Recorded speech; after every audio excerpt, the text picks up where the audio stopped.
এই পৃথিবী এটি বুঝে নিয়েছে, দেখে নিয়েছে যে মুহাম্মদুর রাসূলুল্লাহ যে উম্মতকে রেখে গিয়েছিলেন, সেই উম্মতের মধ্যে অনেক ভেজাল ঢুকানোর চেষ্টা করেছি আমরা, সেই উম্মতকে ভেঙ্গে গুঁড়ে চড়মার করার চেষ্টা করেছি আমরা, কিন্তু পারি নাই। এক ফিলিস্তিনের উপর আঘাতের কারণে বিশ্ব মুসলিম উম্মাহ আবার জাগ্রত হয়ে গেছে।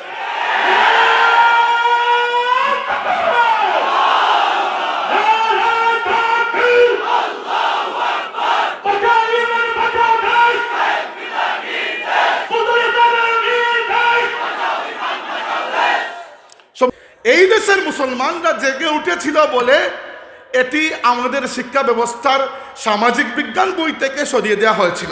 তার মানে আমরা যদি জেগে উঠি এর একটা বিহিত হয়, আমরা জেগে উঠলে কখনো বিফল হয়ে ঘুরে ফিরি না, যখন বের হয় সফল হয়ে ঘুরে ফিরি।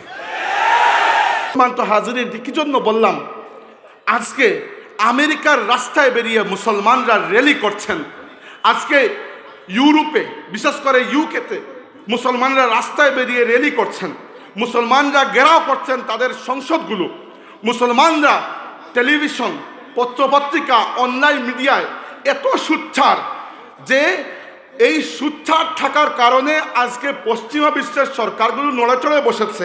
এতদিন তারা ইসরায়েল যখন জুলুম করত, পশ্চিমা মিডিয়া শুধুমাত্র ইসরায়েলের পক্ষ নিয়ে এই বিষয়টিকে এক ধরনের ছেলেখেলা বানিয়ে উপস্থাপন করত। ইউরোপ আমেরিকার মানুষ কখনো বুঝতে পারেনি ফিলিস্তিন কি, ফিলিস্তিনদের দুঃখ কি। কিন্তু এইবার বিষয়টা ভিন্ন। কি জন্য ভিন্ন? আমার এই ভাই ওই ভাই ওই ভাই, তার হাতে যে সোশ্যাল মিডিয়া রয়েছে, সে সোশ্যাল মিডিয়ায় সে অ্যাক্টিভ ছিল এবং অনবরত ফিলিস্তিনের পক্ষে পোস্ট করে গেছে।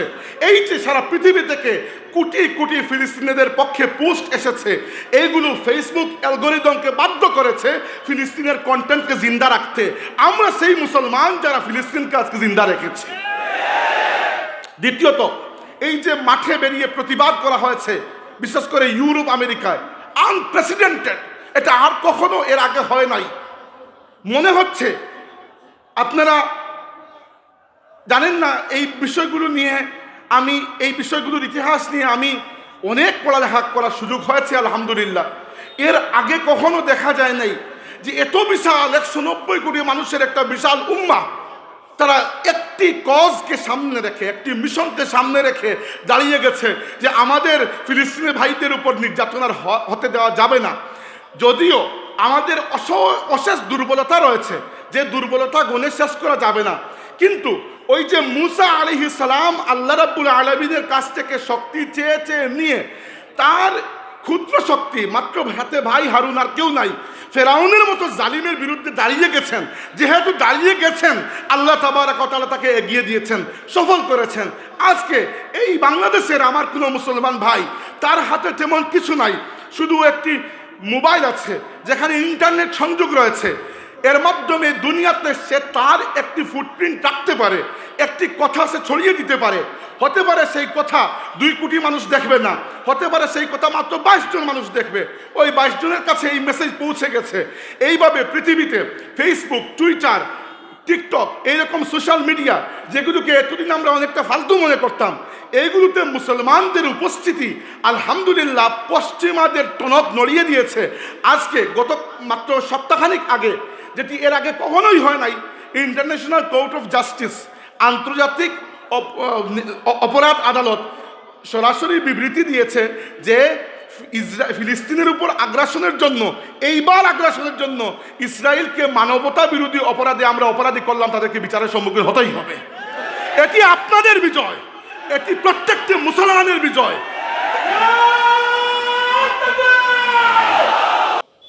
আজকের পৃথিবী যে জায়গায় গিয়ে পৌঁছেছে, আর এই গ্লোবাল ভিলেজ অর্থাৎ বিশ্ব গ্রাম ব্যবস্থার মধ্যে আমাদের বাংলাদেশ আজকে কোন পর্যায়ে এসে পৌঁছেছে, আর আমরা বাংলাদেশের মুসলমানরা কেমন আছি? আমরা ভালো আছি নাকি খারাপ আছি? আর ভালো থাকলে কি জন্য ভালো আছি, আর খারাপ থাকলে সেই খারাপ থেকে উত্তরণের পথ কি আমাদের, এই বিষয়গুলো নিয়ে কথা বলবো। কুরআনুল কারীমে সূরা তাহার মধ্যে আল্লাহর এক মহান রসুল মুসা আলাইহিস সালাম এবং তার ভাই নবী হারুন আলাইহিস সালামের সাথে আল্লাহর একটি কথোপকথনকে রেকর্ড করে রেখেছেন আমাদের জন্য, এবং সেখানে আমরা পাই মুসা এবং হারুন আল্লাহর এই দুই মহান নবী আল্লাহ তাবারাকা ওয়া তাআলার কাছ থেকে আদেশ পেয়ে যখন ফেরাউনের কাছে দ্বীনের দাওয়াত নিয়ে যাচ্ছিলেন, তখন তারা আল্লাহর কাছে কিছু প্রশ্ন করেছিলেন, কিছু মনের আবেগ তাদের ছিল, সেটা জাহির করেছেন, আর আল্লাহ সেটার রেসপন্স করেছেন। এই বিষয়টি প্রথমে আপনাদেরকে বলবো, যেন পরবর্তী যে কথাগুলো আমি বলবো সেটা বোঝা আপনাদের জন্য সহজ হয়, আর কোরআনে পাকের এই একটি মূলনীতি আমরা বুঝতে পারি যে আল্লাহ আমাদের কাছে কি চান। আমরা আল্লাহর কাছে চাই, দুনিয়াও চাই, আখিরাত চাই। আমরা দোয়া করি রব্বানা আতিনা ফিদ দুনিয়া হাসানা ও ফিল আখিরাতে হাসানা, কিন্তু এটি কি ভেবে দেখেছি যে আমাদের রব তাবারাকা ওয়া তাআলা আমাদের কাছে কি চান? আল্লাহ রাব্বুল আলামিন মুসা আলাইহিস সালামকে ফেরাউনের কাছে পাঠানোর আগে মুসা আলাইহিস সালামকে মুজিজা দান করেছেন, যে মুজিজা মুসা আলাইহিস সালামের নবুয়তের দলিল ছিল। এর মধ্যে একটি মুজিজা হচ্ছে তার হাতের লাঠি, যে লাঠির ব্যাপারে আল্লাহ রাব্বুল আলামিন বলেছেন মুসা এই লাঠি হাত থেকে ফেলো। মুসা আলাইহিস সালাম ফেলেছেন, সেই লাঠি সাপে পরিণত হয়ে গেছে। আর আরেকটি মুজিজা ছিল তার পবিত্র হাত। আল্লাহ বলেছেন তোমার ডান হাতকে বাম হাতের নিচের মধ্যে ঢুকাও, যখন বের করে আনবে তখন তোমার হাত থেকে উজ্জ্বল নূর বের হবে। এই দুটি তোমাকে দেওয়া আমার দুটি শক্তি, দুটি দলিল, দুটি নিদর্শন। এই যে মুসা এগুলো পেলে, ইযহাব ইলা ফিরাউন, এখন তুমি ফেরাউনের কাছে যাও। আমরা কি মনে করি মুসা কি চট করে চলে গিয়েছিলেন? না, মুসা আলাইহিস সালাম প্রথম যে কথাটি বললেন আল্লাহ আমার জিহ্বার মধ্যে একটু সমস্যা, কথা বুঝতে মানুষ অসুবিধা হয় মানুষের। আল্লাহ রাব্বুল আলামিন সেটিও ঠিক করে দিলেন। মুসা গেলেন না, বললেন আল্লাহ একা যাব না, আমার পরিবার থেকে আমার ভাই হারুনকে আমার সাথে দিয়ে দাও। আল্লাহ হারুনকে নবী বানিয়ে মুসার সাথে দিয়ে দিলেন। এরপরেও শেষ নয়, মুসা আলাইহিস সালাম যখন ফেরাউনের দরবারে গিয়েছেন তখনও আল্লাহ রাব্বুল আলামিনের কাছে বলেছেন আল্লাহ আমার সাথে থেকো। যখন ফেরাউনের জাদুকররা হাত থেকে, অর্থাৎ তাদের যে কারসাজি, জাদুর কারসাজি দেখিয়েছে, সেই জাদু দেখে মুসা আলাইহিস সালাম ভয় পেয়ে গেছেন। কুরআন শরীফে এসেছে ফাআউজাসা ফি নাফসিহি খিফাতাম মুসা। তো এই বিষয়টা আমাদেরকে কি শেখালো? শেখালো যে আল্লাহ রাব্বুল আলামিন মুসা আলাইহিস সালামকে এত বড় বড় নিদর্শন দেওয়ার পরও মুসা আলাইহিস সালাম যখন একটির পরে একটি ওজর পেশ করছেন যে আল্লাহ আমার এটিও চাই, আমার এই জায়গায় একটু অসুবিধা আছে, ওইটা তুমি পূর্ণ করে দাও, একা যাব না, হারুনকে সাথে দাও। শুধু তাই নয়, তারা বলেছেন আল্লাহ আমরা দুজনেই ভয় পাচ্ছি, একজন নয় দুজন হয়ে গেছি তবুও ভয় পাচ্ছি। কি জন্য? ফেরাউনের কাছে যাব, সে জুলুম করবে। আল্লাহ পরে সান্ত্বনা দিয়েছেন লা তাখাফা ইন্নানি মাআকুমা আসমাউ ওয়া আরা। মুসা আর হারুন ভয় পেও না, আমি আল্লাহ সার্বক্ষণিক তোমাদের সাথে আছি, তোমাদের কথা শুনছি এবং তোমাদেরকে দেখছি। আমি গুনে গুনে দেখেছি আল্লাহ তাবারাকা ওয়া তাআলা ফেরাউনের কাছে মুসাকে পাঠানোর আগে প্রায় 6 বার মুসা আলাইহিস সালাম 6টা জিনিস নিয়ে সামান্য সামান্য কথা বলেছিলেন। আল্লাহ ওইগুলো পূর্ণ করে দিয়েছেন। একবারও দেখি নাই আল্লাহ রাব্বুল আলামিন মুসাকে ধমক দিয়েছেন যে এত কিছু চাচ্ছ কেন, তোমাকে যেহেতু আমি এত বড় মুজিজা দিয়ে দিয়েছি, নেমে পড়ো ফেরাউনকে আমার পথে আনার জন্য, পরিশ্রম করো, এত চাওয়ার কি আছে? কিন্তু আল্লাহ রাব্বুল আলামিন কখনো মুসাকে ধমক দেন নাই। যত মুসা আলাইহিস সালাম এগিয়েছেন আল্লাহর সাহায্য তত এসেছে। এই একটা বিষয় আপনারা জেহেনের মধ্যে রাখবেন। কি জন্য বললাম সেটি পরে বুঝতে পারবেন। মুসা আলাইহিস সালাম তো আল্লাহর নবী এবং রাসূল। আল্লাহর নবী এবং রাসূল ছাড়াও আল্লাহ তার ওলিদের ব্যাপারেও একই ভূমিকায়। আল্লাহর মহান ওলি ঈসা আলাইহিস সালামের মা মারিয়াম আলাইহিস সালাম যখন ঈসা আলাইহিস সালামকে পেটে ধারণ করলেন আল্লাহর হুকুমে, তখন মারিয়াম যদিও তিনি আল্লাহর এক মহান ওলি, তিনি ভয় পেয়ে গেলেন যে মানুষ আমাকে মন্দ বলবে, এবং তিনি দূরে লুকালয়ে চলে গিয়ে আফসোস করে বললেন, ইয়া লাইতানি মৃত্যু ক্বাবলা হাযা ওয়া কুনতু নাসিয়াম মানসিয়া, যে হায় রে, আমি যদি এই অবস্থায় পতিত হওয়ার আগে মারা যেতাম অথবা মানুষের স্মৃতি থেকে ভ্রম হয়ে যেতাম, আমার জন্য ভালো ছিল। আল্লাহ রাব্বুল আলামিন ধমক দেন নাই যে মারিয়াম তুমি আমার ওলি, কিন্তু আমার উপর তোমার ভরসা নাই, এই কথাগুলো কি জন্য বলছো? আল্লাহ রাব্বুল আলামিন এটা বলেন নাই। আল্লাহ বলেছেন, মারিয়াম আমি তোমার পাশে আছি, তোমাকে দেখছি, তুমি ওই খেজুর গাছে হাত দাও, ওইখান থেকে পাকা খেজুর পড়বে, তুমি ওইটা খাও, নিচে তোমার নহর প্রবাহিত করে দিচ্ছি, ওইটা থেকে পানি পান করো। মরিয়ম তোমার চেহারা ধুও, তোমার নিজের মনকে শান্ত করো, আমি আল্লাহ সার্বক্ষণিক তোমার সঙ্গে আছি। কি বুঝলাম? বুঝলাম বান্দা যখন তার সামর্থ্য নিয়ে আল্লাহ তাবারাকা ওয়া তাআলার উদ্দেশ্যে এক পা বাড়ায়, আমার আল্লাহ আরো 10টা রাস্তা তাকে এগিয়ে দেন। আর এই যে আমি আপনাদের সামনে একটি মূলনীতি হাজির করলাম, এই মূলনীতি হাজির করার উদ্দেশ্য হচ্ছে আমাদের ভাইয়েরা বড় তাড়াতাড়ি নিরাশ হয়ে যান, আমাদের ভাইয়েরা নিজেদের শক্তির জায়গাটা বুঝেন না, আমাদের ভাইয়েরা নিজেদেরকে দুর্বল মনে করেন। বড় আশ্চর্যের বিষয়, ইউরোপ আমেরিকার গবেষকরা খুঁজে পায় না যে মুসলমানদের মধ্যে এত মানবিক, এত বল, মানসিক শক্তি আসে কোথা থেকে, আর আমরা নিজেদেরকে খামোখা দুর্বল মনে করে তাদেরকে আরো শক্তিশালী করে দিই। নইলে বর্তমানে আমি কয়েকটি বিষয় নিয়ে কথা বলবো, ফিলিস্তিনের বিষয় নিয়ে কথা বলবো, ট্রান্সজেন্ডার নিয়ে কথা বলবো, এই সবগুলো বিষয়ের সমাধান একটি কাজের মধ্যে, সেটিও বলবো। ফিলিস্তিন ইস্যু নিয়ে প্রথমে আসুন। দেখুন, 2023 সালের 7ই অক্টোবর থেকে অবৈধ বর্বর রাষ্ট্র ইসরায়েল ফিলিস্তিনের উপর যে আগ্রাসন, যে নৃশংসতা চালিয়ে যাচ্ছে, সেই আগ্রাসন, সেই নৃশংসতা আজ নতুন নয়। গত 48 বছর ধরে আমেরিকা, ইউরোপ এবং জাতিসংঘের সরাসরি মদদে তারা এই কাজগুলো করে যাচ্ছে। কিন্তু এইবারেরটা আর অন্যবারেরটা সমান নয়। এইবার মুসলমানরা তাদের সাধ্যের সবটুকু দিয়ে ফিলিস্তিনিদের পক্ষে দাঁড়িয়েছে। যদিও আমরা আমাদের ফিলিস্তিনি ভাইদের সরাসরি সহযোগিতা করে তাদের প্রাণটা বাঁচাতে পারছি না, কিন্তু এই পৃথিবী এটি বুঝে নিয়েছে, দেখে নিয়েছে যে মুহাম্মদুর রাসূলুল্লাহ যে উম্মতকে রেখে গিয়েছিলেন, সেই উম্মতের মধ্যে অনেক ভেজাল ঢুকানোর চেষ্টা করেছি আমরা, সেই উম্মতকে ভেঙ্গে গুঁড়ে চড়মার করার চেষ্টা করেছি আমরা, কিন্তু পারি নাই। এক ফিলিস্তিনের উপর আঘাতের কারণে বিশ্ব মুসলিম উম্মাহ আবার জাগ্রত হয়ে গেছে।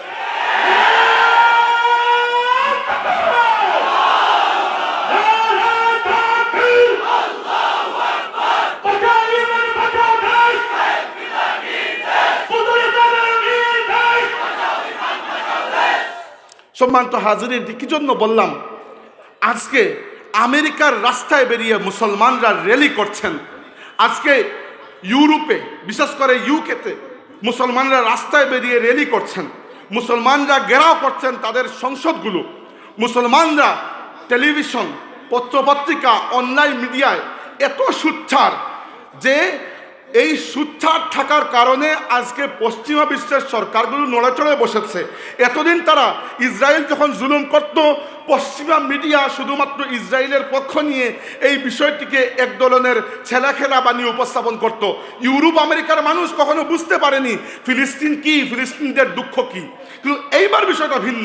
কি জন্য ভিন্ন? আমার এই ভাই, ওই ভাই, ওই ভাই, তার হাতে যে সোশ্যাল মিডিয়া রয়েছে, সে সোশ্যাল মিডিয়ায় সে অ্যাক্টিভ ছিল এবং অনবরত ফিলিস্তিনের পক্ষে পোস্ট করে গেছে। এই যে সারা পৃথিবী থেকে কোটি কোটি ফিলিস্তিনিদের পক্ষে পোস্ট এসেছে, এইগুলো ফেসবুক অ্যালগরিদমকে বাধ্য করেছে ফিলিস্তিনের কন্টেন্টকে জিন্দা রাখতে। আমরা সেই মুসলমান যারা ফিলিস্তিনকে আজকে জিন্দা রেখেছি। দ্বিতীয়ত, এই যে মাঠে বেরিয়ে প্রতিবাদ করা হয়েছে, বিশেষ করে ইউরোপ আমেরিকায়, আনপ্রেসিডেন্টেড, এটা আর কখনো এর আগে হয় নাই। মনে হচ্ছে আপনারা জানেন না এই বিষয়গুলো নিয়ে, আমি এই বিষয়গুলোর ইতিহাস নিয়ে আমি অনেক পড়ালেখা করার সুযোগ হয়েছে আলহামদুলিল্লাহ। এর আগে কখনো দেখা যায় নাই যে এত বিশাল 190 কোটি মানুষের একটা বিশাল উম্মাহ তারা একটি কজকে সামনে রেখে, একটি মিশনকে সামনে রেখে দাঁড়িয়ে গেছে যে আমাদের ফিলিস্তিনি ভাইদের উপর নির্যাতন আর হতে দেওয়া যাবে না।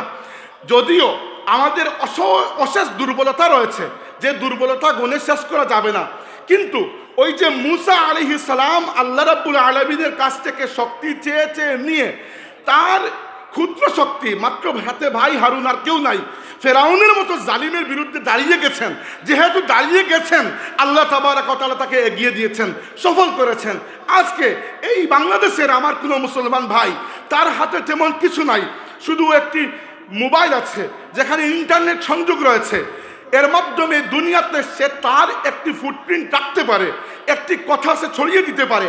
হতে পারে সেই কথা 2 কোটি মানুষ দেখবে না, হতে পারে সেই কথা মাত্র 22 জন মানুষ দেখবে। ওই 22 জনের কাছে এই মেসেজ পৌঁছে গেছে।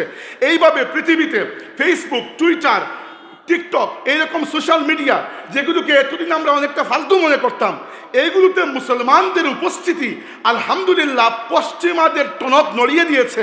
আজকে গত মাত্র সপ্তাহখানিক আগে, যেটি এর আগে কখনোই হয় নাই, ইন্টারন্যাশনাল কোর্ট অফ জাস্টিস, আন্তর্জাতিক অপরাধ আদালত সরাসরি বিবৃতি দিয়েছে যে ফিলিস্তিনের উপর আগ্রাসনের জন্য, এইবার আগ্রাসনের জন্য ইসরায়েলকে মানবতা বিরোধী অপরাধে আমরা অপরাধী করলাম, তাদেরকে বিচারের সম্মুখীন হতেই হবে।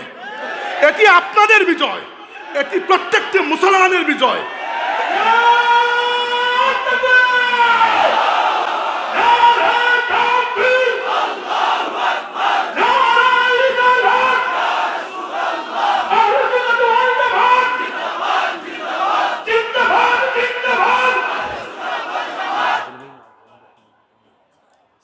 শেষ করলি আমি তাহলে যেটি বলছিলাম, এই বিজয় সাধারণ মুসলমানের বিজয়, এবং এই বিজয় এজন্যই হয়েছে যে একজন সাধারণ মুসলমান আমার কিছু নাই এটি ভেবে বসে থাকেনি।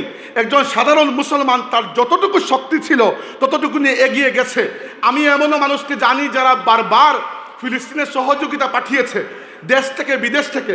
আল্লাহ পাক আমাকে এখানে শরীক হওয়ার তৌফিক দিয়েছেন তুর্কির মাধ্যমে সহযোগিতা পাঠাতে।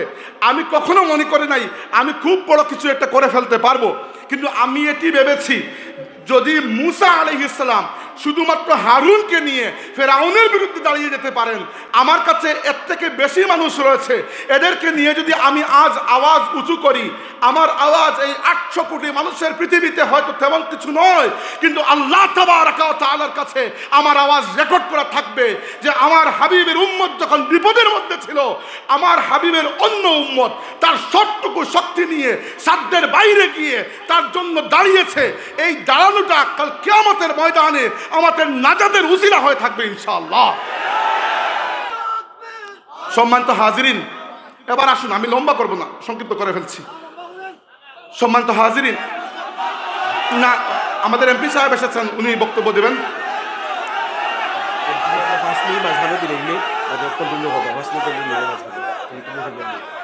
আচ্ছা, আপনার লম্বা হওয়ার দরকার আছে।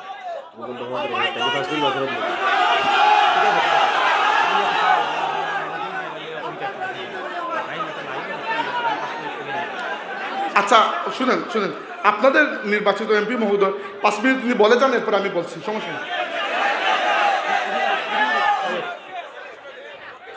সম্মানিত মুআজ্জাজ উপস্থিতি, হাজিরিন, যে কথা বলছিলাম তার সার হচ্ছে যে এই পৃথিবীতে মুসলমানরা আল্লাহ তাবারক ওয়া তাআলার পক্ষ থেকে যে শক্তিটি পেয়েছে, সেই শক্তিকে এবার যেন পরিচয় করতে শুরু করেছে। আমি খুবই আশাবাদী মানুষ, আমি কখনো নিরাশ হই না। ফিলিস্তিনের মুসলমানদের অবস্থা দেখেও আমি নিরাশ হই না। এই যে গত অক্টোবর থেকে আজ পর্যন্ত প্রায় 30,000-এর উপরে হবে মুসলমান শহীদ হয়েছেন। আমি এদেরকে দেখে কখনোই নিরাশ হই না। মনে হয় এরা যে বেঁচে আছে, বুক ফুলিয়ে গাজীর মতো বেঁচে আছে, আর যারা মারা গিয়েছে তাদেরকে আল্লাহ তার রাস্তায় শহীদ হিসাবে কবুল করে নিয়েছেন। মুসলমান হিসাবে কোনো জায়গায় আমরা পরাজয় খুঁজে পাই না।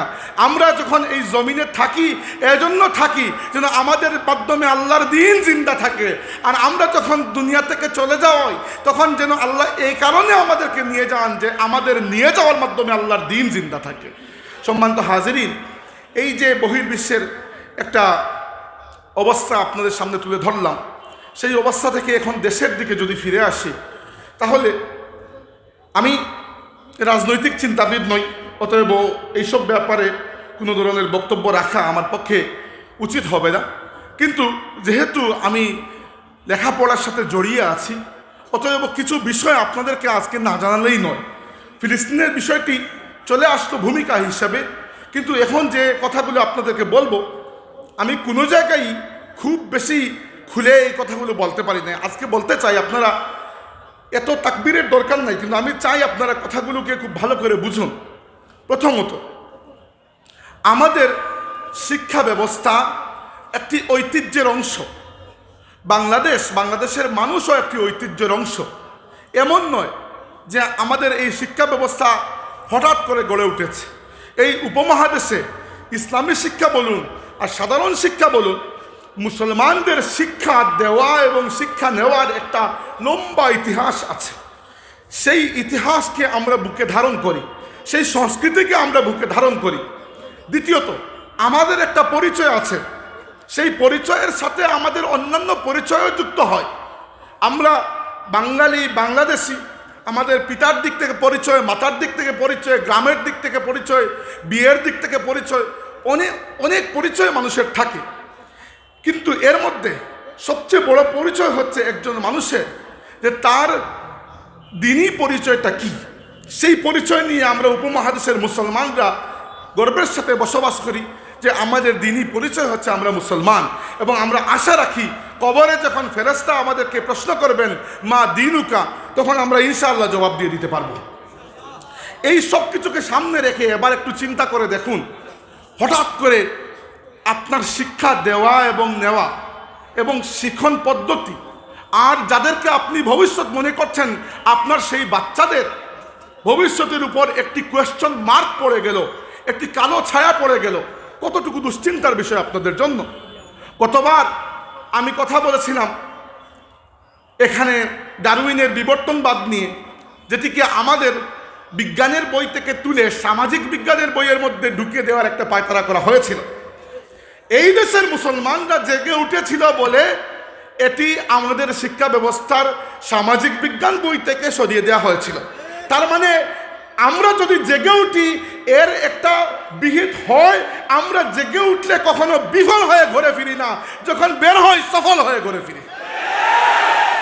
হাজিরিন, এবারও কিছু কিছু বিষয় রয়ে গেছে যেগুলো খুবই অবজেকশনেবল বিষয়। এই বিষয়গুলো যদি আমাদের শিক্ষা ব্যবস্থা, বিশেষ করে যারা এখনো সত্য মিথ্যার পার্থক্য করা, উচিত অনুচিতের পার্থক্য করার বয়সে পৌঁছায়নি, তাদের কাছে যদি এই শিক্ষাগুলো দেওয়া হয়, তারা আসলে শিখে না, অনেকটা গিলে ফেলে। বাচ্চারা কতটুকু বুঝে? এই বয়সে কিছু কিছু বিষয় আমাদের শিক্ষা ব্যবস্থার মধ্যে রয়েছে যেগুলো যদি শিক্ষা ব্যবস্থায় থাকে, আমাদের ভবিষ্যৎ বড় অন্ধকারের দিকে চলে যাবে। এর মধ্যে একটি ফিতনা হচ্ছে ট্রান্সজেন্ডার এবং সেই সাথে আসে সমকামিতা, যেটি আমাদের শিক্ষা ব্যবস্থার মধ্যে প্রাথমিকভাবে ঢুকানোর চেষ্টা করা হচ্ছে। এখনও বলছি না যে পুরোপুরি ঢুকানো হয়েছে, কিন্তু চেষ্টা করা হচ্ছে প্রাথমিকভাবে এটি ঢুকানোর জন্য। এই ব্যাপারে কিছু কথা বলতে চাই, কারণ আগামী দিনে আমাদের সামাজিক এবং পারিবারিক পরিসরে সবচেয়ে বড় যে ফিতনাটি আসবে, আমার এটি বিশ্বাস যে এটি ট্রান্সজেন্ডার এবং এই ধরনের অবাধ মেলামেশার যে ফিতনা, এই ফিতনা আমাদের সমাজে সবচেয়ে বড় হয়ে আসবে। আজকের দিন থেকে যদি আমরা এই ব্যাপারে সতর্ক না হই, দেরি হয়ে যাবে। অনেকেই বুঝেন না এই ট্রান্সজেন্ডার বিষয়টা কি, আর এটি নিয়ে এত মাতামাতি কেন হচ্ছে। এই সমকামিতা বিষয়টি কি, আর এটি নিয়ে এত মাতামাতি কেন হচ্ছে। কুলাগুড়ার মাহফিলকে আমি গনিমত মনে করি, কারণ আলহামদুলিল্লাহ হযরত বদরপুরি সাহেব রহমতুল্লাহি আলাইহির ইসালে সোয়াব মাহফিল, একই সাথে ফুলতলি সাহেব রহমতুল্লাহি আলাইহির ইসালে সোয়াব মাহফিল, এই মাহফিলে আমরা একটি শান্তি পাই। এই মাহফিলে আসি আমরা দোয়া নেওয়ার জন্য, আর এই মাহফিলকে আমি গনিমত মনে করি যে এত বড় মাহফিলে যদি কথাগুলো বলি, তাহলে একই সাথে অনেক মানুষের কাছে কথাগুলো পৌঁছে যায়।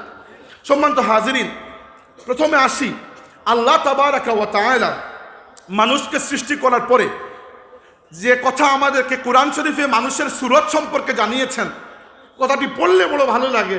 আল্লাহ বলেছেন লাকাদ খালাকনাল ইনসানা ফি আহসানি তাকওয়িম, আমি মানুষকে বড় সুন্দর সুরত দিয়ে সৃষ্টি করেছি। আল্লাহ নিজে বলছেন আমি মানুষকে বড় সুন্দর সুরত দিয়ে সৃষ্টি করেছি। আচ্ছা বুঝলাম, বাইরের দিকে আল্লাহ সুন্দর করে বানিয়েছেন, ভেতরটা কিরকম বানিয়েছেন? আল্লাহ বলেছেন ফিতরাতাল্লাহিল্লাতী ফাতারান নাস আলাইহা। আল্লাহ রাব্বুল আলামিন মানুষকে সেই স্বভাব দিয়েছেন যে স্বভাবটা আল্লাহ নিজে তার জন্য পছন্দ করেন, সেই স্বভাবের উপর আল্লাহ মানুষকে সৃষ্টি করেছেন। অর্থাৎ ভেতরে এবং বাইরে আমাদের রবের এই মহান সৃষ্টি জগতের সবচেয়ে উত্তম এবং সুন্দর সৃষ্টি হচ্ছে আমরা মানব জাতি। এই কিছু বলে আল্লাহ আরেকটি কথা বলেছেন লা তাবদীল লি খালকিল্লাহ, অতএব আল্লাহর সৃষ্টির মধ্যে যেন কোনো পরিবর্তন তোমরা না করো। এজন্য আল্লাহর সৃষ্টি সংক্রান্ত কোনো পরিবর্তন করা, তাগয়ীর করা, তাবদীল করা আল্লাহ সুবহানাহু ওয়া তাআলার চূড়ান্ত নারাজি এবং অপছন্দের কাজ। অপরদিকে ইবলিসকে আল্লাহ তাবারাকা ওয়া তাআলা যখন তার নাফরমানির কারণে জান্নাত থেকে বের করে দিয়েছেন এবং তাকে শয়তানের রাজিম ডিক্লেয়ার করেছেন, তখন সে হিংসার বর্ষবর্তী হয়ে আল্লাহর কাছে বলেছিল, আল্লাহ আমি তো পথভ্রষ্ট হয়ে গেছি, আমি তো বরবাদ হয়ে গেছি, আমি তো জাহান্নামী হয়ে গেছি, কিন্তু আমি একা জাহান্নামে যাব না, আমি তোমার প্রত্যেকটি বান্দাকে, প্রত্যেকটি আদম সন্তানকে আমি পথভ্রষ্ট করে জাহান্নামে নিয়ে যাওয়ার চেষ্টা করবই করব। এবং কিভাবে করব? সে চারটা কথা বলেছিল। এর মধ্যে শেষেরটা বলেছিল ওয়ালা আমুরান্নাহুম ফালা ইউগাইয়িরুন্না খালকাল্লাহ, আল্লাহ আমি মানুষকে আদেশ করব যেন মানুষ আল্লাহর সৃষ্টিকে পরিবর্তন করে ফেলে। অর্থাৎ আল্লাহ রাব্বুল আলামিন বলেছেন, হে বান্দারা, বড় মায়া করে দয়া করে তোমাদেরকে আমি বানিয়েছি এবং বানিয়েছি সবচেয়ে সুন্দর সুরত আর সবচেয়ে সুন্দর সিরত দিয়ে, আর এজন্য তোমরা আল্লাহর সৃষ্টির মধ্যে কোনো পরিবর্তন যেন না করো। আর ইবলিস বলেছে, আল্লাহ আমি চ্যালেঞ্জ দিচ্ছি, তোমার সৃষ্টির মধ্যে আমি পরিবর্তনের জন্য মানুষকে বলবো এবং আমার বলায় তার আগে তোমার সৃষ্টিকে পরিবর্তন করবে। এই যে আল্লাহর এক কমান্ড আর ইবলিসের আরেক কমান্ড, এই দুই কমান্ডের মধ্যে সর্বদা আল্লাহর কমান্ড বিজয়ী হয়েছে। মানব জাতি অনেক নাফরমানি করেছিল, কিন্তু আল্লাহর সৃষ্টিকে পরিবর্তন করার এই পায় তারা দুনিয়াতে তেমন একটা দেখা যায় নাই। কিন্তু আমাদের অসুবিধা হচ্ছে আমরা উম্মতে আখিরুজ্জামান, শেষ যুগের উম্মত, আর শেষ যুগের ফিতনার ব্যাপারে আল্লাহর রাসূল বলেছেন কাকিতাইল লাইলিল মুসলিম, অন্ধকার রাত যেরকম দুনিয়াকে ছেয়ে ফেলে, ফিতনা তোমাদেরকে এরকম ছেয়ে ফেলবে। আর এই ফিতনার মধ্যে আমার মতে আজকের যুগে সবচেয়ে বড় যে ফিতনা এসে আমাদের সামনে দাঁড়িয়েছে সেটা হচ্ছে মিনাল জিন্নাতি ওয়ান নাস, মানুষের মধ্যে এবং জিনের মধ্যে ইবলিসের যে কয়েকটা চামচা ছিল, বিশেষ করে মানুষ চামচাগুলো আজকে আল্লাহর সৃষ্টিকে পরিবর্তন করা এবং বাংলাদেশের মতো মুসলিম দেশে সেই পরিবর্তনকে বৈধ করার জন্য উঠে পড়ে লেগেছে। আমরা এটি বুঝবো আজকে এবং এখান থেকে ওয়াদা করে উঠবো যে আমরা যতদিন বেঁচে থাকবো ইবলিসের এই বাচ্চারা বাংলার জমিনে ট্রান্সজেন্ডারের ফিতনা কখনো ঢুকাতে পারবে না ইনশাআল্লাহ।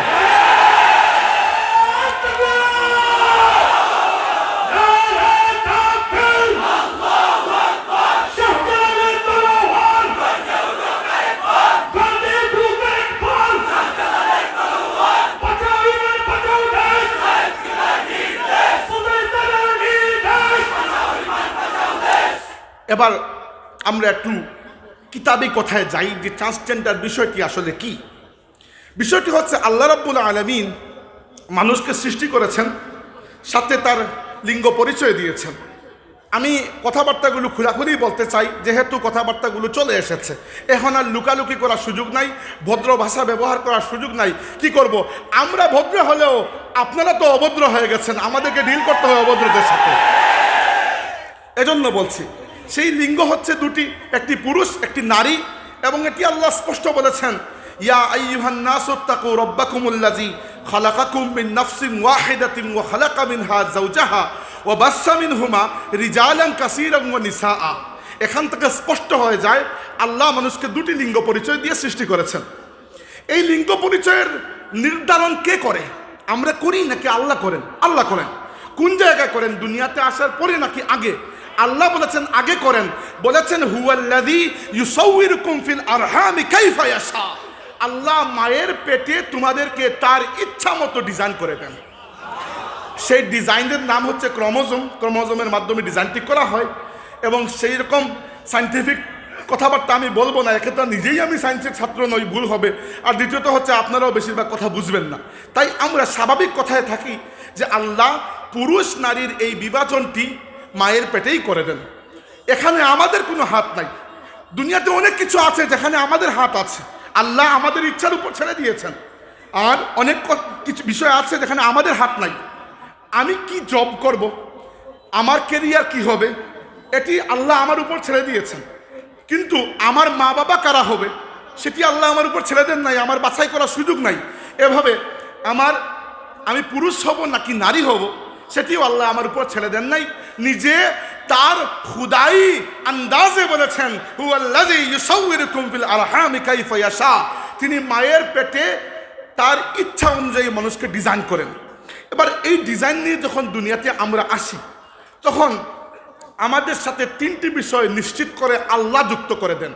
একটি হচ্ছে যে আল্লাহ তোমাকে যদি পুরুষ হিসাবে তৈরি করেন, তুমি চিরজীবন পুরুষই থাকবে, আর নারী হিসাবে সৃষ্টি করলে নারীই থাকবে। দ্বিতীয়ত, তুমি যদি পুরুষ হও, তোমার ফ্যাশন, কথার ধরন, অভিব্যক্তি, তোমার দাড়ি গোঁফ, তোমার কণ্ঠ, তোমার সব কিছু পুরুষের মতো থাকবে। আর যিনি মেয়ে হবেন তার স্বভাব, কাঠামো সব কিছু মেয়েরই থাকবে। এটিকে বলে হয় অভিব্যক্তি বা এক্সপ্রেশন। 3 নম্বর, আল্লাহ বেঁধে দিয়েছেন তুমি যদি পুরুষ হও তাহলে তোমার বিবাহ হবে একজন নারীর সাথে, বিপরীত লিঙ্গের সাথে। আর তুমি যদি নারী হও তাহলে তোমার বিবাহ হবে একজন পুরুষের সাথে, অর্থাৎ বিপরীত লিঙ্গের সাথে। এই তিনটি নিয়ে মানব সমাজে, মানব ইতিহাসে, আমি আজকেই একটি বই পড়ে এসেছি, মানব ইতিহাসে এগুলো নিয়ে তেমন কোনো ধরনের সমস্যা হয় নাই।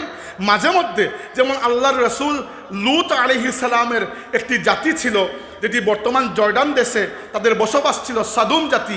এদের মধ্যে পুরুষে যৌনাচারী লিপ্ত হওয়ার একটি কুকর্ম তারা করত, আল্লাহ শাস্তি দিয়েছেন।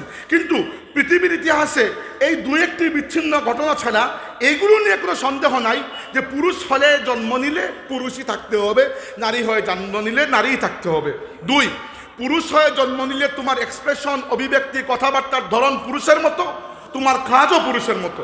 নারী হয়ে জন্ম নিলে তোমার এক্সপ্রেশন, অভিব্যক্তি, কথাবার্তা, চলন বলন নারীর মতো, তোমার পোশাকও নারীর মতো। আর 3, পুরুষ হলে তোমার বিবাহ হবে নারীর সাথে, আর নারী হলে তোমার বিবাহ হবে পুরুষের সাথে। এবার এই যে দুনিয়াতে বর্তমানে দাজ্জালি সিস্টেম চলছে, এই সিস্টেম আমাদেরকে এসে বুঝিয়েছে যে এই 3টা কথাকে তোমরা সরিয়ে দাও। তার মানে কি হবে, তুমি যদি পুরুষ হও, পুরুষ হয়ে জন্মগ্রহণ করো, জরুরি নয় যে তোমাকে পুরুষ থাকতে হবে, তুমি চাইলে তোমার ইচ্ছা মতো নারী হয়ে যেতে পারবে, বলুন নাউজুবিল্লাহ।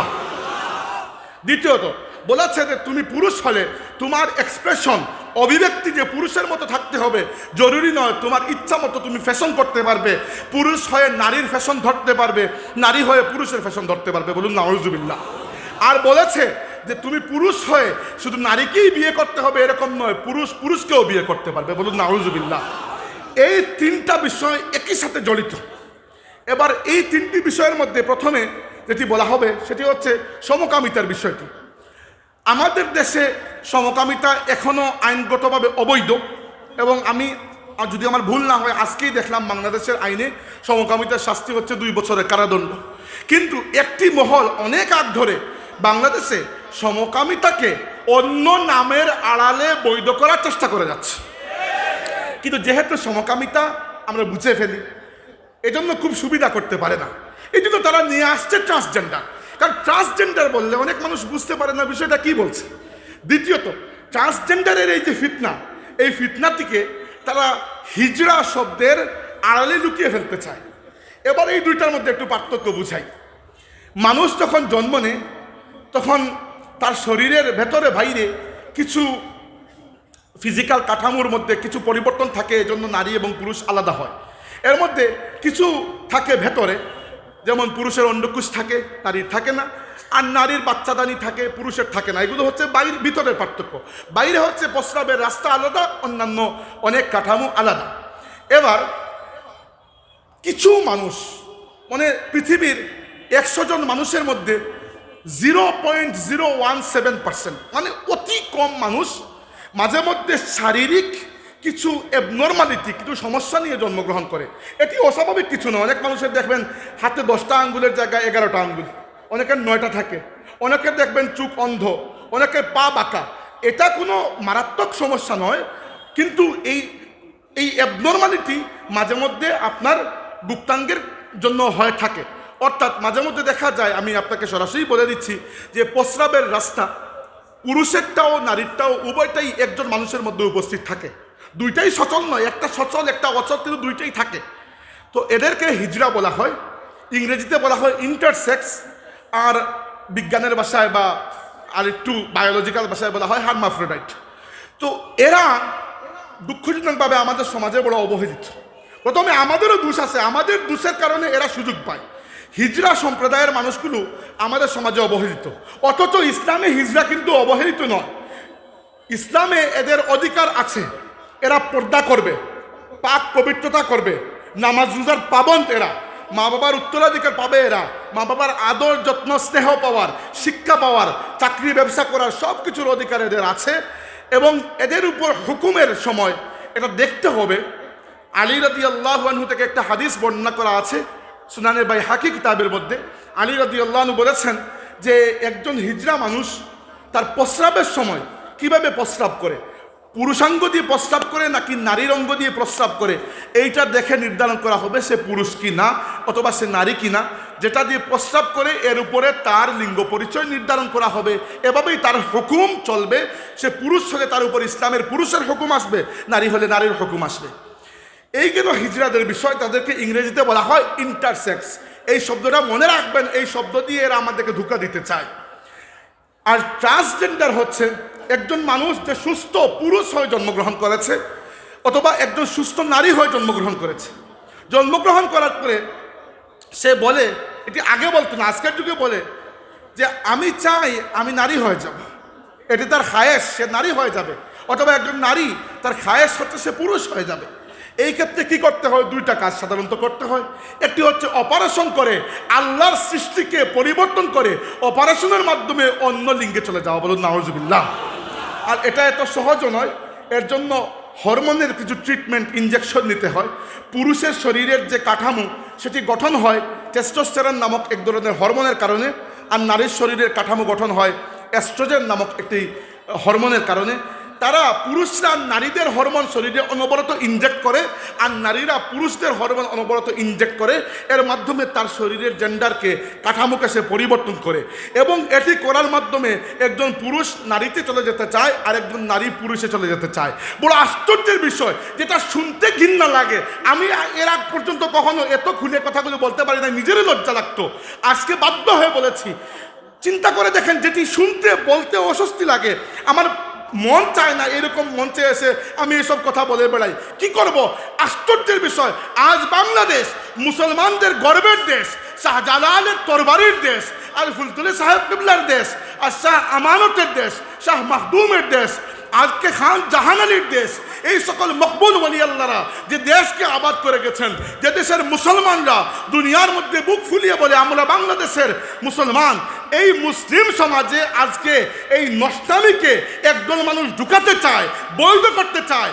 এবং এরা আমাদের কোমলমতি শিশুদের মাথার মধ্যে ছোটকাল থেকে এটি ঢুকিয়ে দিতে চায়। আমরা এজন্য বলতে বাধ্য হচ্ছি, বাংলাদেশের শিক্ষা ব্যবস্থার উপর একটি শকুনের কালো ছায়া পড়েছে। আমরা এই ছায়াকে ব্যস্ত দেব ইনশাআল্লাহ।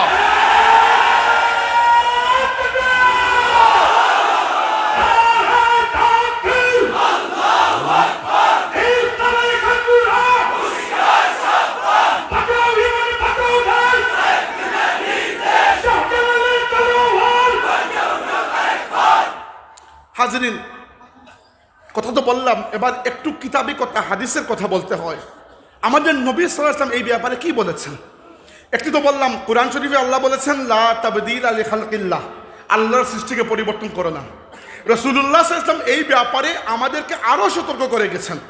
আমি মুসলিম শরীফের একটি হাদিস পড়ছি, হাদিসটি খেয়াল করে শুনুন। রাসূলুল্লাহ সাল্লাল্লাহু আলাইহি ওয়াসাল্লাম বলেছেন, সাহাবীরা বলেছেন, আল্লাহ নবী সাল্লাল্লাহু আলাইহি ওয়াসাল্লাম ইরশাদ করেছেন, লানাল্লাহুল ওয়াশিমাতি ওয়াল মুস্তাওশিমাতি ওয়ান নামিসাতি ওয়াল মুতানাম্মিসাতি ওয়াল মুতাফাল্লিজাতি লিল হুসনি আল মুগায়্যিরাতি খালকাল্লাহ।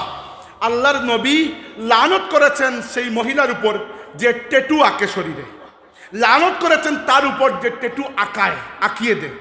2, আল্লাহর নবী লানত করেছেন সেই মহিলার উপর যে সৌন্দর্যের জন্য তার চোখের ভ্রু প্লাক করে, পশম উঠিয়ে নেয়। আর লানত করেছেন সেই মহিলার উপর যে এই কাজটি তাকে করে দেয়।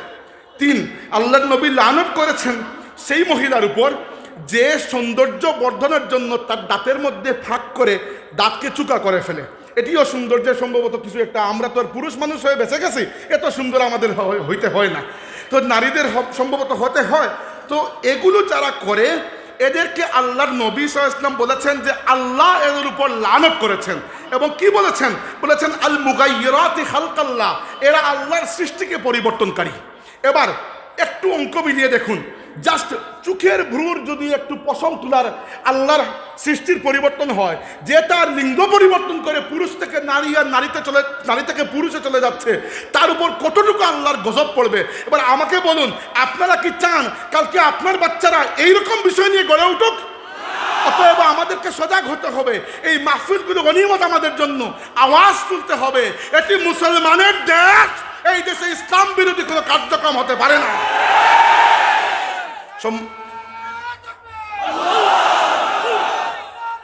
সম্মানিত হাজিরিন, দ্বিতীয়ত আল্লাহর রাসূলের আরেকটি হাদিস আপনাদেরকে শোনাই। রাসূলুল্লাহ সাল্লাল্লাহু আলাইহি ওয়াসাল্লাম বলেছেন, আগের হাদিসটি সহিহ মুসলিম শরীফের মধ্যে, এই হাদিসটি সহিহ বুখারী শরীফের মধ্যে।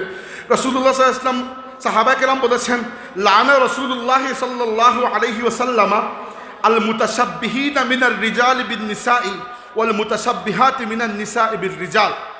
আল্লাহর রাসূল সাল্লাল্লাহু আলাইহি ওয়াসাল্লাম লানত করেছেন সেই পুরুষের উপর যে নারীর বেশভূষা ধারণ করে, আর যে সেই নারীর উপর যে পুরুষের বেশভূষা ধারণ করে।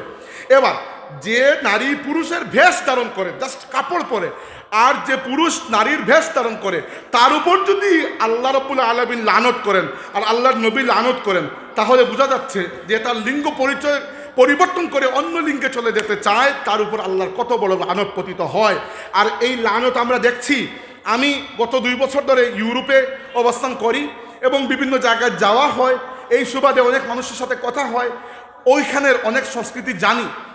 একটি কথা আপনাদেরকে বলে দেই যে এই ট্রান্সজেন্ডারিজম, এটাকে যদি একটি দেশে লিগাল করা হয় তাহলে কি সমস্যা হবে? প্রথমত, একজন মানুষ যদি ডাক্তারের কাছে যায়, গিয়ে বলে আমার লিঙ্গ পরিবর্তন করে আমাকে অন্য জেন্ডারে বানিয়ে দিন, ডাক্তার বাধ্য, কারণ দেশে এটা আইন হয়ে গেছে, ডাক্তার করতে বাধ্য। তো কানাডায় কয়েকদিন আগে পড়েছিলাম, 14 বছরের একটি মেয়ে, তার মনে হয়েছে তার লিঙ্গ পরিবর্তন করে সে না পুরুষ হয়ে যাবে, এই জন্য সে ডাক্তারের কাছে গিয়েছে। ডাক্তার বাধ্য, কিছু করার নাই। আমাকে বলুন, তুমি সুস্থ মা বাবা এটি মেনে নেবে? মা বাবা মেনে নেয় নাই, পুলিশ এসে মানবাধিকার লঙ্ঘনের অপরাধে মা বাবাকে জেলে নিয়ে গেছে। ডাক্তার বেচারা বাধ্য, অপারেশন করেছে। আপনার কি মনে হয় এই অপারেশনটা কি খুব সহজ অপারেশন? শরীরের উপর কি পেইন যায় নাই? একটা আঙ্গুল কাটলে ভাই কি কষ্ট।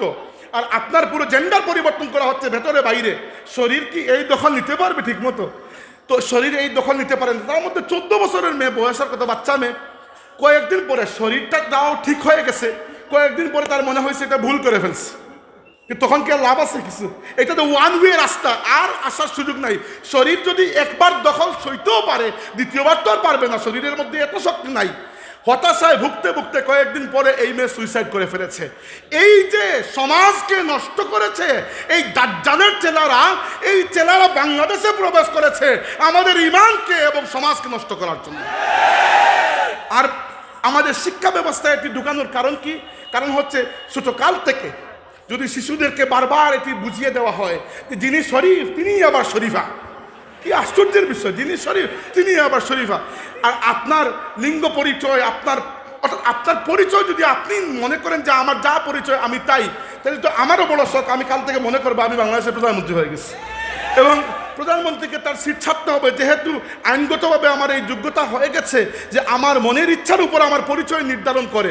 যদি বায়োলজিক্যাল পরিচয় ইচ্ছার উপর নির্ধারণ করতে পারে, তাহলে একটা চেয়ারের পরিচয় কি নির্ধারণ করা যায় না? তো আপনি কোন দিকে, আপনি বুকা মানুষের দিকে সমাজকে নিয়ে যাচ্ছেন। আপনি মনে করেছেন মুসলমানরা বুকা, মুসলমানরা বুকা নয়। মুসলমানরা বুকা নয় কি জন্য জানেন? 2018-19 সালে পাকিস্তানে জনগণকে এইরকম ধোঁকার মধ্যে ফেলে হঠাৎ করে আইন করা হয়ে গেছে যে ট্রান্সজেন্ডার এটা সমাজে বৈধ, রাষ্ট্রে বৈধ। মানুষ তেমন কিছু বুঝতে পারে নাই।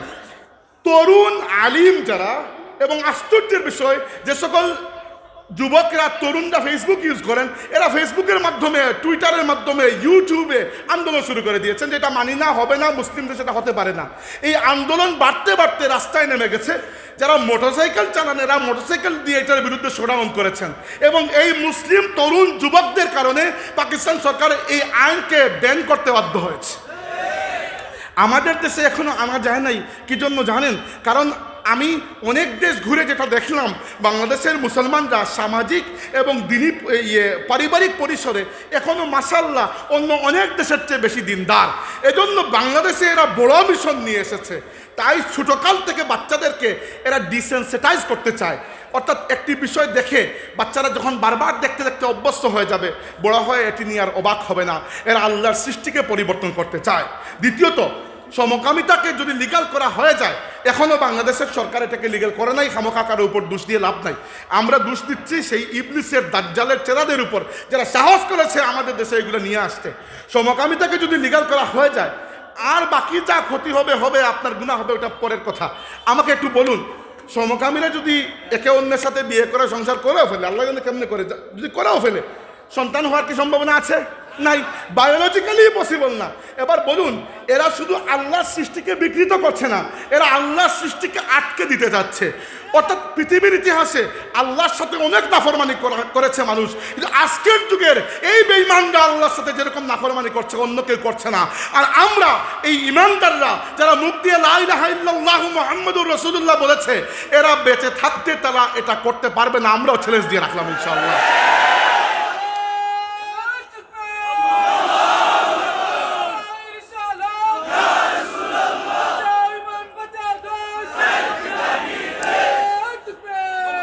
এবার আমি দ্বিতীয় একটি সাবজেক্টে যাচ্ছি, যেটি বলে শেষ করার দিকে যাব ইনশাআল্লাহ।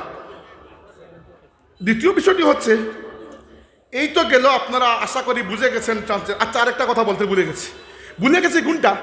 তারা মনে করেছে আমরা মনে হয় বুকা, মনে হয় বুঝি না। এক সময় আসলেই আমাদের মাদ্রাসা পড়ুয়া হুজুররা ইংরেজি একটু কম জানতেন, এখন আমরা এত ইংরেজি জানি যে ইংরেজদেরকে পড়িয়ে ফেলবো, এরকম অবস্থা, তাই না? তো আমাদেরকে এখন আর বুকা মনে করার সুযোগ নাই। আসলে তারা কি করে, বাংলাদেশে বর্তমানে যেটা হচ্ছে, নিচে লেখা হয় বাংলা ভাষায় অধিকার আদায়ের আন্দোলন, তাদের অধিকার, হিজড়াদের অধিকার আদায়ের আন্দোলন। আমরা বলি মাশাআল্লাহ, ভালো কথা, হিজড়াদের ইসলামের অধিকার আছে। ইসলামে কেন, পুরো মানব সভ্যতা হিজড়াদের অধিকার আছে, এটা থাকবে। উপরে যখন ইংরেজিতে ওটা লেখে, তখন লেখে ট্রান্সজেন্ডার রাইট, অর্থাৎ ট্রান্সজেন্ডারদের অধিকার। তারা মনে করে আমরা এটা বুঝছি না, মনে হয় যে হিজড়া অর্থ ট্রান্সজেন্ডার নয়, ট্রান্সজেন্ডার অর্থ হিজড়া নয়। হিজড়া বলতে জন্মগতভাবে যিনি জেন্ডার ডিফর্মিটি নিয়ে, জেন্ডার অ্যাবনর্মালিটি নিয়ে জন্মগ্রহণ করেছেন, তিনি হিজড়া। তার কোনো দোষ নাই। হুয়াল্লাযী ইউসাউয়িরুকুম ফিল আরহামি কাইফা ইয়াশা। ট্রান্সজেন্ডার হচ্ছে সেই বেঈমান যে আল্লাহর সৃষ্টিকে চ্যালেঞ্জ করতে যাচ্ছে। বাংলায় লেখা হিজড়া, ইংরেজিতে লেখা উচিত ছিল ইন্টারসেক্স, কারণ হিজড়ার ইংরেজি ইন্টারসেক্স। যদি আপনি আরেকটু মেডিকেলের ভাষায় যান, তাহলে বলা হয় হার্মাফ্রোডাইট, তাহলে ইন্টারসেক্স বা হার্মাফ্রোডাইট লেখার কথা ছিল, কিন্তু ইংরেজিতে গিয়ে লেখে ফেলে আবার ট্রান্সজেন্ডার। তারা মনে করেছে এই শব্দের পেছে ফেলে বাংলাদেশের মুসলমানকে বুকা বানিয়ে মনে হয় এই আইন করে ফেলবে। এত সুজানা রে বাবা, এখন বাংলাদেশের মুসলমানরা এত কিছু বুঝে, তোমাদের মতো 2-4টা ফালতু মানুষকে আমরা যেটি বাংলাদেশ থেকে বিদায় করে দিই।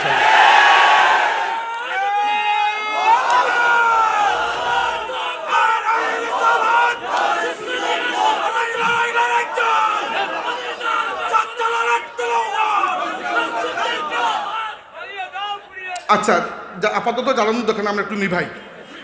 আর যেটি বলছিলাম, একটি মেসেজ পড়ে আপনাদেরকে শোনাতে চাই। ওটা হঠাৎ করে মনে হলো, নাম বলবো না, শুধু ওটা বলছি। সিলেটের আমাদের মসলকের মানুষ, সে আমাকে মেসেজ করেছে, কি জানি কোন দিন, ফ্রাইডে অর্থাৎ শুক্রবারে লিখেছে। আমি এক্সাক্ট মেসেজটা পড়ছি আমার হাতে মোবাইল। আসসালামু আলাইকুম ভাই, একটি গুরুত্বপূর্ণ বিষয়ে সংকেত দিচ্ছে আপনাকে। আমাদের সাথে একজন ছেলে ছোটোবেলায় আমাদের সাথে খেলাধুলা করেছে, স্কুলে গিয়েছে। তখন সে মেয়েদের মতো ছিল না, আচার আচরণও ছিল না, তবে ঘরের অনেক কাজ সে নিজেই করতো, যেটা স্বাভাবিক বিষয়। তখন আমরা সহ তার বাবা মা তাকে স্বাভাবিক ভেবেছেন, কিন্তু হঠাৎ করে এখন তার মধ্যে সম্পূর্ণ পরিবর্তন দেখা যাচ্ছে। তার মধ্যে মেয়েলি আচরণ আমরা দেখছি। সে ছেলেদের সাথে এখন মিশতেও চায় না, মিশলেও কথা বলে একদম মেয়েদের আঙ্গিকে। আমরা এখন তাকে নিয়ে হাসাহাসি করলেও চিন্তায় আছি, আমাকে বলবেন ভাই আমি কি করব। এখন আমাকে বলেন আমি এটা কি জবাব দেব? চিন্তা করে দেখেন যে বাংলাদেশে শুধু ট্রান্সজেন্ডার আসে নাই, আমাদের সমাজে চলে এসেছে। অর্থাৎ ভয়টা কোন জায়গায় চিন্তা করে দেখুন যে এখন এগুলো আমাদের সমাজে। আস্তাগফিরুল্লাহিল আযীম, আমরা যদি আর সজাগ না হই আর কখন সজাগ হবো আমাকে বলুন। এই তো গেল এক ফিতনার কথা, কি করবো সেটা আমরা পরে বলবো। আমি আরেকটা জিনিস দেখিয়ে দিই, যেহেতু শিক্ষা ব্যবস্থা নিয়ে কথা বলছি। আমাকে বলুন, বাংলাদেশ স্বাধীন হয়েছে 1971 সালে, এবং 1971 সালের পর থেকে আজ পর্যন্ত বাংলাদেশ চলতে গিয়ে উপরে উঠেছে, নিচে নেমেছে। অনেক সময় আমরা উন্নতি করেছি, এক সময় অবনতি হয়েছে, অনেক কিছু হয়েছে। কিছু ক্ষেত্রে আমরা আনকম্প্রোমাইজিং সিচুয়েশনে ছিলাম, কিছু ক্ষেত্রে আমরা কখনো আপোষ করি নাই। বাংলাদেশে যে দল ক্ষমতায় আসুক, আওয়ামী লীগ, বিএনপি, জাতীয় পার্টি, মূলত তো এই তিনটি দলই শাসন করেছে দেশ। মাঝে মধ্যে কিছু সময় আর্মি করেছে, কখনো আবার তত্ত্বাবধায়ক সরকার ছিল। ইন শর্ট, 1971 সাল থেকে আজ পর্যন্ত একটি জায়গায় কমসে কম বাংলাদেশের মুসলমানরা একমত যে ফিলিস্তিনের প্রশ্নে কোনো কথা হবে না। বাংলাদেশের মুসলমানরা এক পক্ষে ফিলিস্তিনকে সাপোর্ট করে। অথচ ক্লাস 9 এবং 10-এর যে বই রয়েছে, সামাজিক বিজ্ঞান, ইতিহাস ও সামাজিক বিজ্ঞান, তাও আবার মাদ্রাসার বই, সেখানে একটি দেওয়া হয়েছে, ম্যাপ দেওয়া হয়েছে। দেখবেন না, বাদ দিন, আপনারা বই খুলে দেখে নেবেন, আমার হাতে ম্যাপটা আছে। সেই ম্যাপের মধ্যে পুরো এই বিবাদীয় যে এলাকা যেখানে যুদ্ধ হচ্ছে, যাকে আমরা ফিলিস্তিন বলি, ইসরায়েলিরা দখল করে রেখেছে। খুব আশ্চর্যের বিষয়, কে বা কারা, আল্লাহ জানে, তারা ইচ্ছা করে আমাদেরকে কষ্ট দেওয়ার জন্য, উত্তেজিত করার জন্য, নাকি অন্য কোনোভাবে হয়, আল্লাহু আলম, তারা পুরো ম্যাপটা থেকে ফিলিস্তিনকে বাদ দিয়ে পুরোটা ইসরায়েলের নামে লিখে দিয়েছে বাংলাদেশ। এর থেকে বড় হাস্যকর কথা হচ্ছে, যেখানে ফিলিস্তিনের গাজ্জা ছিল, যেখানে বর্তমান যুদ্ধ হচ্ছে, তারা ওখানে গাম্বিয়া লিখে দিয়েছে। আচ্ছা, ইসরায়েলের মধ্যখানে একটি জায়গা, সেখানে লেখেছে জুড়িয়া নামক কোনো শব্দ ওই জায়গায়, এরকম কোনো অঞ্চলই নাই। এবার এইটা নিয়ে দুইটা কথা বলা হচ্ছে। একটা বলা হচ্ছে এটা মানচিত্র থেকে ফিলিস্তিনকে মুছে দেওয়া হয়েছে, একটা পায়তারা। কেউ কেউ বলতেছেন না, আসলে আপনারা বিষয়টা বুঝতেছেন না, এইটা প্রাচীন যুগের ম্যাপ।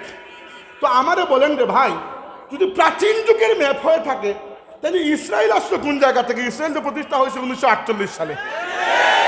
দুই, প্রাচীন যুগের ম্যাপ যদি হয়, তাহলে লেবানন আসলো কই থেকে? লেবানন প্রতিষ্ঠা হয়েছে 1943 সালে। 3 নাম্বার, জুড়িয়া আবার কি? তো আমি একটু রিসার্চ করে দেখলাম, এটা জুড়িয়া নয়, হওয়া উচিত ছিল জুডায়া। কারণ সুলাইমান আলাইহিস সালামের ইন্তেকালের পরে ওনার পুরো সাম্রাজ্য দুই ভাগে বিভক্ত হয়ে গিয়েছিল।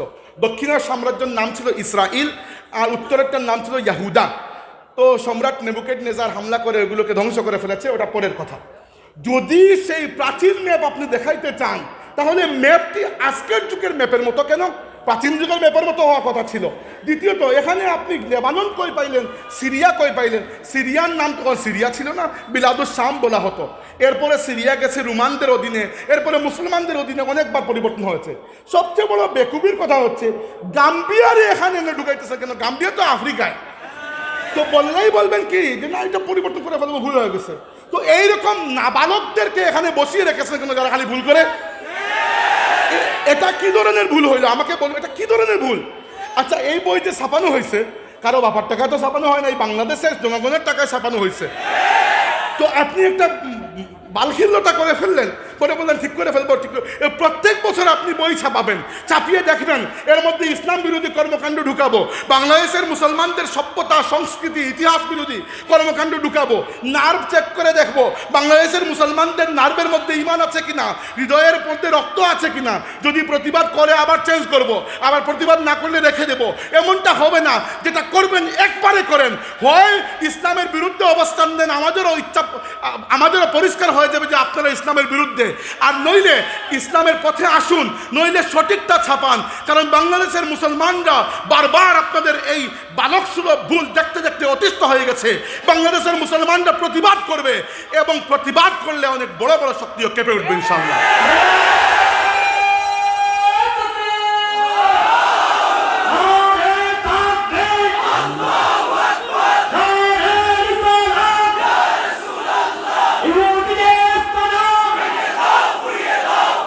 সম্মানিত হাজিরিন, আমি এই মাহফিল থেকে, আমি বাংলাদেশের কোনো বিশিষ্ট জন নই, শুধুমাত্র বাংলাদেশের পাসপোর্টধারী একজন নাগরিক।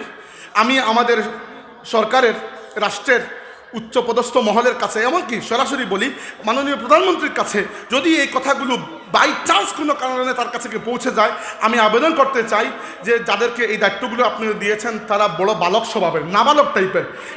এরা খালি কপি পেস্ট করতে জানে, এরা খালি কপি পেস্টই করতে জানে। আমি জানি না এই বিষয়টি আপনার কানে পৌঁছিয়েছে কি না, জানি না। যদি পৌঁছে থাকে তাহলে আপনি একটি বিহিত করুন, নইলে এই দেশ আপনারও আমাদেরও, ভবিষ্যৎ যদি নষ্ট হয় আমাদের একার নষ্ট হবে না, আপনারও নষ্ট হয়ে যাবে। এই জন্য বাংলাদেশের শিশুদের দিকে চেয়ে এই শিক্ষা ব্যবস্থার মধ্যে যারা এই শয়তানিগুলো ঢুকাতে চাচ্ছে এদের বিরুদ্ধে একটা শাস্তিমূলক পদক্ষেপ নিন। আমি শতভাগ সমর্থন করছি আমার ভাইয়া মৌলানা আহমদ চৌধুরী সাহেবের কথাকে, যে বারবার খালি সংশোধন নয়, এবার বিচার চাই, দেখতে চাই কোন জানোয়ার এই কাজ করেছে।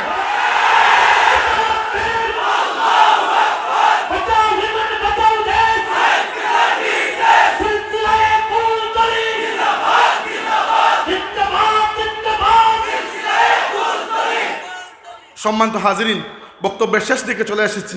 এখন আমি যেটি বলতে চাই যে এখন আমরা কি করব।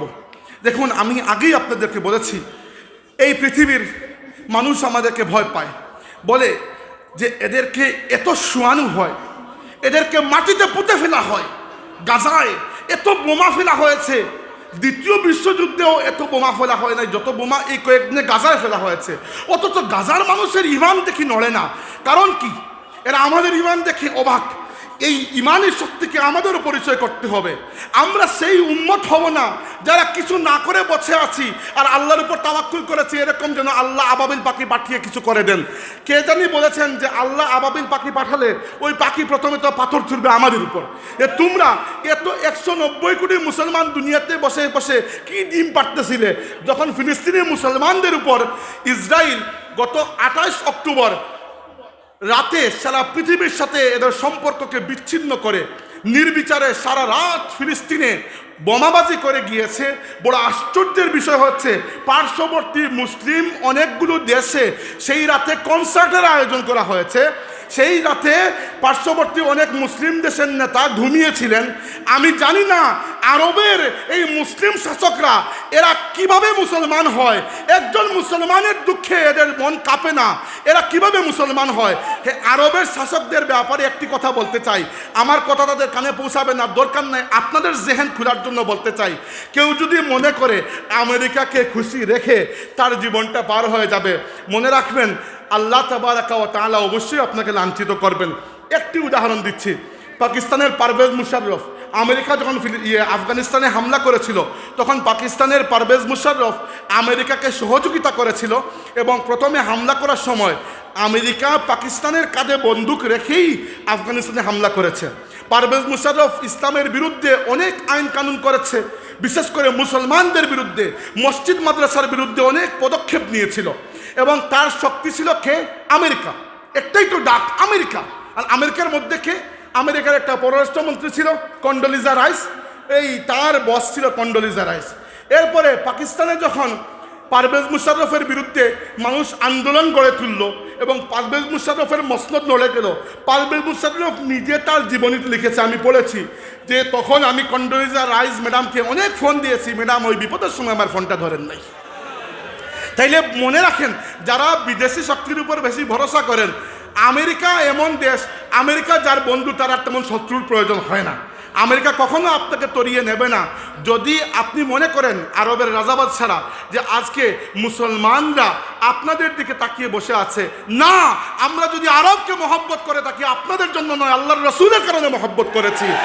আমরা আপনাদেরকে এটি বলতে চাই, জানি না আপনার কথা আপনার কানে পৌঁছাবে কিনা, দরকার নাই, কিন্তু আমি আমার কথা রেকর্ড করাতে চাই আল্লাহ ওয়াহদাহু লা শারীকা লাহুর কাছে, যে হে আল্লাহ, তুমি জেনে রাখো আরবের শক্তিধর, ক্ষমতাশালী এবং অনেক অঢেল সম্পত্তির মালিক এই রাজাবাদ ছাড়া এই আমির উমারারা আজকে আমার মজলুম ফিলিস্তিনি ভাই বোনদেরকে অ্যাভয়েড করে যাচ্ছে, এদেরকে অ্যাবান্ডন করে দিয়েছে, এদের থেকে সম্পর্ক বিচ্ছিন্ন করে দিয়েছে। আমাদের এই শক্তি নাই যে আমরা একা গিয়ে কিছু করে ফেলতে পারবো, কিন্তু আল্লাহ তুমি জেনে রাখো আমরা ইসরায়েলের বিপক্ষে এবং আমাদের ফিলিস্তিনি মুসলমান ভাই বোনদের পক্ষে ছিলাম, আছি এবং কিয়ামত পর্যন্ত থাকবো ইনশাআল্লাহ।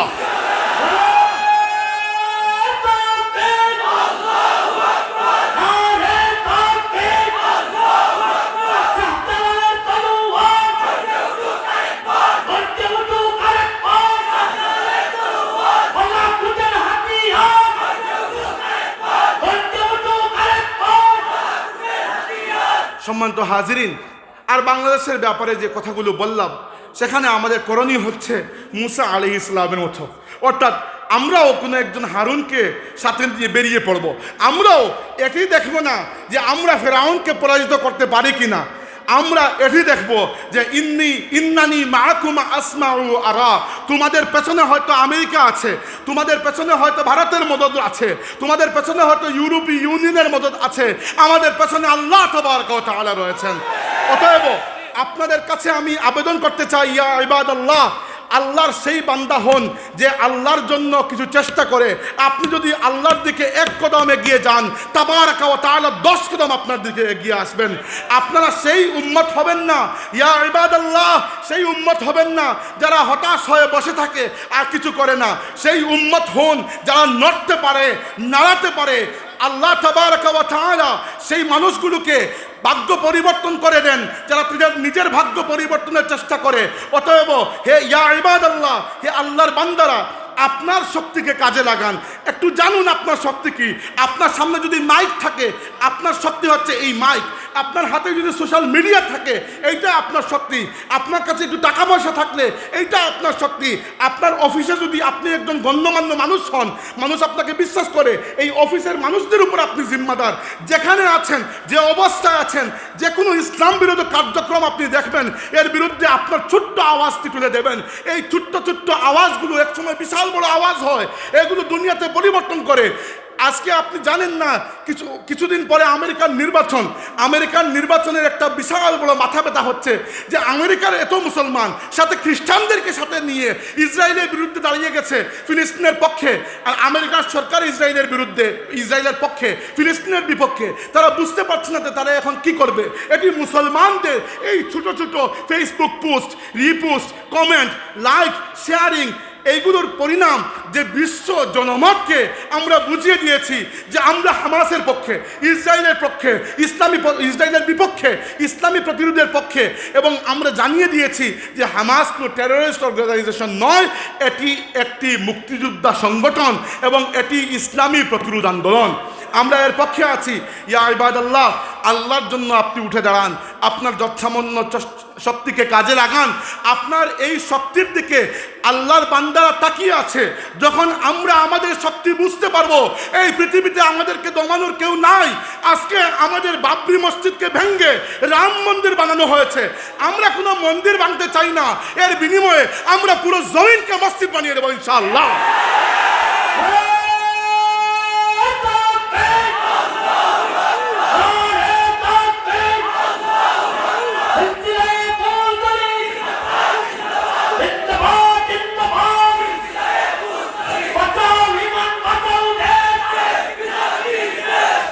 আজকে তারা চায় বাংলাদেশের মুসলমানদের মুসলমানিত্বকে কেড়ে নিতে, অথচ তারা জানে না আমার নবী সাল্লাল্লাহু আলাইহি ওয়াসাল্লাম বলেছেন, লা ইয়াবকা আলা যাহরিল আরদি বাইতু মাদারিন ওয়ালা ওয়াবারিন ইল্লা আদখালাহুল্লাহু কালিমাতাল ইসলাম।